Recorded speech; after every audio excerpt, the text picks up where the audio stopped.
guys, I have a special little guest here with me today. Hey, what is your name? Grayson. Grayson. Tell him, say, my name is Grayson. My name is Grayson. That's right. And today I'm going to let her watch her iPad as well, just to kind of keep her occupied. But today I just wanted to hit on something that is near and dear to my heart because we're living it every single day, and that is hearing loss. Grayson was born with hearing loss in both of her ears because of a virus called CMV that I contracted during pregnancy. And I'm going to do a really in-depth video on that at some point because it's crazy how much happened through her pregnancy and everything. But one of the side effects of CMV that a lot of kids struggle with who have it or who were born with it is hearing loss. And so for Grayson, she was born with moderate to severe hearing loss in one ear and profound hearing loss in the other. So from the get-go, she already had hearing loss. And then by the time she was about 6 months old, she had hearing loss in her other ear as well. The one that was moderate to severe then dropped down to profound. So by the time she was 1, she had profound hearing loss in both of her ears, which made her a candidate for the cochlear implant, which we do have. Hey, Grayson. Grayson, can you show them your processors? Where's your processors? Yeah, there we go. So Grayson has her processors. So a processor is what she uses to hear. Some people use hearing aids. She uses what's called a cochlear implant. So she has an ear hook, a processor, a battery, coil, and a cable. And this part has a magnet in it, which then when you pop it on her ear like this, I don't know if you'll be able to see it, it's just magnetized to, oh, goodness gracious. It's connected to something in her head that when she had surgery, hey, move your little fingers.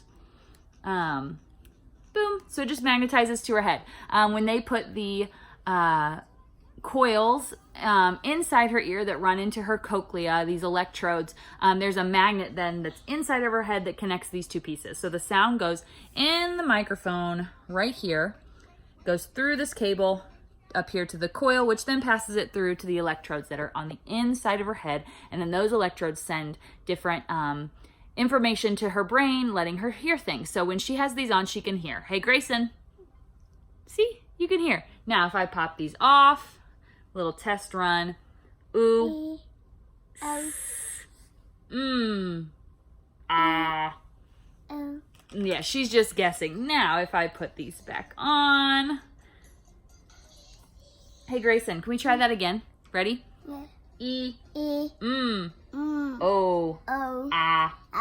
So she can hear good. So what they say is people with cochlear implants, they hear electronically, whereas we hear naturally. So it sounds very different. If you go to YouTube and you search like, what does a cochlear implant sound like? You will be blown away at how she hears. Thankfully, we have been blessed to have a school who teaches kids with hearing loss to speak right in our backyard. It's only about an hour away, and they're known around the world. People travel from other states and other countries to let their kids be a part of their program, and thankfully it's in our backyard. So Grayson has had some amazing experiences there. She has had great teachers, but I just wanted to take today to talk about a few things that you could do when working with people like Grayson. Maybe Grayson, maybe you're a friend of ours or a family member, and you want to be able to interact with her better or help her succeed. And so just a few things that you can do when working with people who are either hard of hearing, deaf, have implants or hearing aids, whatever that may look like. So one of the first things, one of the biggest things you can do is that when you're talking to them, look at them. We as a society are always on the go, always moving. And a lot of times we take advantage of the fact that, we can hear really well and we can hear things. And so for Grayson, she actually reads lips just as much as she uses her implants. It's actually frustrating sometimes. It's good and bad. I mean, there are times where she doesn't have them on and I am able to communicate with her because she can read lips, and she knows some sign too.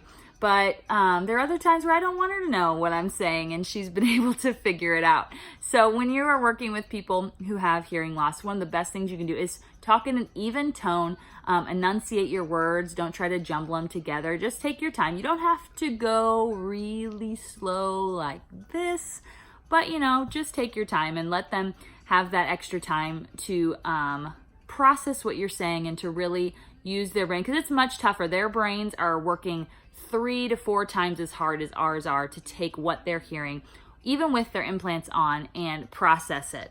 Right, Grayson? Yeah. Do you like that, huh? What are you watching?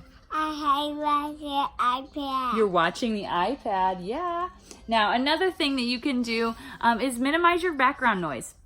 If you're in a situation where the washer is going and you're cooking something on the oven that's sizzling and you got music playing because you love music and the TV's on in a room over and you're trying to talk to someone like Grayson or to Grayson, it's going to be really tough for her to process through all that noise. Now, her implants do a great job at trying to cut that down naturally, but what we have found is in crowded areas, all of that stuff, it is so hard for her. And I can actually see a difference in how she behaves and how she acts because she's having to work so much more and she gets tired a whole lot faster because it's a lot to take in when you're having to process through all that. Our ears naturally do it, where she doesn't have that luxury. And so pulling out voice can be tough. You know, when you hear there are a lot of people talking over each other, maybe it's Thanksgiving dinner, something like that. Grayson just needs that extra, little bit of, quieting things down. There are times where I'll tell the other kids, I'm like, hey, I need you to be quiet for a second. I really need Grayson to get this because she's processing through that. Another thing is when you're talking, talk very literally. So if you think about it, how many times during the day, if you're working with your kids or with people, and you're like, oh, hey, hold on a sec. Well, hold on, we know can mean either literally, hold on, or it can mean give me a second, wait. And so for Grayson, we've actually had times where I'm like, hold on, and she'll like grab onto something. And I'm like, I mean, wait. And so thinking about what words you're using, or another one I'm really bad at, and I think other people are as well, she'll be like, hey, go grab that thing over there. And you'll point in that direction. But here's the thing, if you're pointing in that direction, she's looking at your lips to see what you're saying. She's focused on what words are coming out of your mouth. She's not looking over in that direction to see what you're pointing at.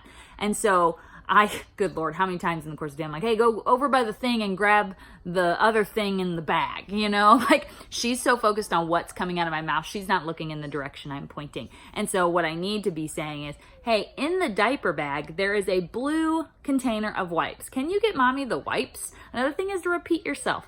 Whenever I'm talking to her, I'm like, okay, Grayson, we're going to open the door. Can you go open the door? Put your hand on the door, open the door. And so it can be a little bit tedious. And when she was first diagnosed, when she first got her implants and they were telling us to label, I mean, literally. Like, okay, let's eat dinner. Let's go to the kitchen. We're in the kitchen. Are you in the kitchen? Grayson's in the kitchen. We're all in the kitchen. But they need that. A lot of kids who hear normally, they pick up on that stuff just naturally. It just comes to them. And so they kind of get it without needing the extra help, where it has to be really, really taught what it is. I mean, for Grayson, it is showing her a picture of a dog and saying, this is a dog. Dog, say dog. Dog, say woof. What does the dog say? What's the dog say? I need my door. She's obsessed with her age right now and that she's 4 years old. Hey, what does a dog say? A door. What does a dog say? A dog day. And a chicken? What are you talking about, chicken? A dog says woof, woof. woof, woof. Yeah, there you go. Hey, Grayson, can you count to 10? 10. Count to 10. 1. 1, 2, 3, 4, 5, 6, 7, 8, 9, 10. Good job! She's so smart. What can I say? I might be a little biased. But just a couple other quick tips. Visuals are always good. If you are working with someone who's hard of hearing, anytime you can give them a visual, that is always super helpful, because then they just have to focus on using their eyes more than they have to use, using their ears. They can see it, then they look for that item in the room. Another thing is, if you are giving directions, avoid doing it while you're moving. So let's say Grayson's at her Sunday school class at church on a Sunday, and while they're lining up, they're telling them they need to be quiet and hold the hand of the person in front of you. I'm totally making this up. Grayson she heard, go get in line. And now she is so focused on that, she's making sure she completes that. And while she's doing that, she's not listening to the next few steps. So it needs to be, go get in line. Then once she's in line, getting her attention again and saying, hey, now we're going to be quiet, and you're going to hold the hand of the person in front of you while she's looking at you, while speaking in an even tone. Those are all just little things that could make it easier not only for Grayson, but for people who are also hard of hearing. I know in deaf culture, there's a lot of controversy, a lot more than I would have expected. I didn't expect it when we were kind of thrown into it. Are you going to get cochlear implants for your child? Are you just going to accept that she's deaf? Are you going to give her hearing aids? Is she going to go to school? Is she going to sign? Is she going to talk? It was a lot to take in. And for us, if at any point Grayson wants to completely embrace deaf culture, she can take her implants off and she's completely deaf again. So for us, we just wanted to set her up for whatever she wanted in the future. Like stink facing people. We didn't know what she would want for the future, and we wanted to give her every possible option to make that decision when she was older. Same reason that, it sounds silly, but we got her the nude color, processors, because if she doesn't want people seeing them one day, not that we want her to be ashamed of it, but if she wants it to blend in with her hair, now it blends in with her hair. If she wants it to stand out, there's all kinds of decoration stuff and stickers that we can get for her to have, and she can, go wild with it. I don't care. But being parents of someone, with us both being hearing, with our family being hearing, and Grayson being the only one who can't hear, it does have its challenges. There are times, still, we're over 4 years into this, and there are times where we'll be like, Grayson, Grayson, Grayson. And, she's not looking at us, you can't hear me, or she's running one way, or she's doing this. And it does pose some dangerous situations at times when she can't hear us. Let's say she's taken her implants off, or, one fell off, or whatever, it's dead. That can be another thing. All of that stuff is things that I never had to worry about before. And so just when you're working with families who are in this, just have grace, ask them questions. I would rather people ask me questions than assume things or treat her differently. We were at the grocery store one time, and I had someone tell me that they thought it was a little much that my child had a Bluetooth accessory. And I was like, what? Like, is this real life? You think, I think at the time she was like 2. Like, you legitimately think I got my 2-year-old a Bluetooth for her phone that she doesn't have? No. Not at all. Just ask questions. Just, I can't necessarily speak for everyone, but I would rather someone come up to me and talk to me about it than just assume or whatever. Thankfully, we have not run into almost any bullying issues at this point. Everyone we know has been more than welcoming to us and to Grayson and open to it. And it's cool to see all the kids, they understand cochlear implants and they can pop them right back on and they can change batteries and they can do all of that. And we've just been really blessed to have a really good support system when it comes to that. But I just wanted to take a little time and give a little bit of behind the scenes or the backstage view of what it is like having a kid who has cochlear implants and what you can do when working with people, because they're coming out more and more. Insurances are approving them a lot more. So people are even just skipping right over hearing aids and going to a cochlear implant. They're even doing it if you just have like unilateral loss, so just hearing loss on one side of your ear. I'm seeing a lot of older people starting to have them now too versus hearing aids. And maybe that's just in our area, but I can't necessarily speak for everywhere. But it's something that is different, and people have questions about it, and they'll ask me, can she hear? Can she talk? And Grayson, obviously, as you've heard her talk some, you can't understand everything she's saying. We can understand her a lot more than most people, but I fully believe as she continues to work with her school and she continues to work with her therapist that, she's going to be able to do whatever she wants one day, and I can't wait to see what that is. She's pretty sassy, and she got quite the attitude. Oh, and a good right hook. She definitely has got a right hook to kill. So watch out.